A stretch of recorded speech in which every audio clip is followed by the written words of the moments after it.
ચાલો આજે ફટાફટ સમજી લઈએ આંખની બે સામાન્ય ખામીઓ લઘુદ્રષ્ટિ અને ગુરુદ્રષ્ટિ. તમે ક્યારેય વિચાર્યું છે કે અમુક લોકોને નજીકનું કેમ બરાબર નથી દેખાતું તો અમુકને દૂરનું? આ બધો ખેલ તમે જુઓ આંખમાં પ્રકાશ ક્યાં ફોકસ થાય છે એના પર છે. તો પહેલી વાત કરીએ લઘુદ્રષ્ટિની, જેને માયોપિયા પણ કહેવાય છે. આમાં કેવું હોય કે નજીકની વસ્તુઓ એકદમ ક્લિયર દેખાય પણ દૂરનું બધું ધૂંધળું. અને આવું કેમ થાય છે? સિમ્પલ છે. આંખનો ડોળો છે ને એ થોડો લાંબો થઈ જાય છે, એટલે પ્રકાશનું જે ફોકસ છે એ રેટિના પર પડવાને બદલે એની આગળ જ બની જાય છે. પણ ગભરાવાની જરૂર નથી.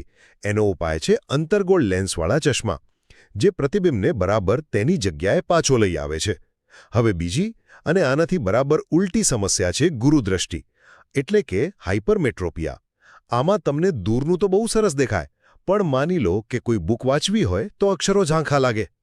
અહીં શું થાય છે કે આંખનો ડોળો સામાન્ય કરતાં થોડો નાનો હોય છે, એટલે લાઇટનું ફોકસ રેટિનાની પાછળ જતું રહેશે. અને આનો ઈલાજ? બસ બહિર્ગોળ લેન્સવાળા ચશ્મા પહેરી લો, જે પ્રકાશને બરાબર રેટિના પર લઈ આવે છે. ટૂંકમાં આખી વાત આંખના ડોળાના આકાર પર છે. લાંબો છે કે ટૂંકો, અને સાચા લેન્સ એને સુધારી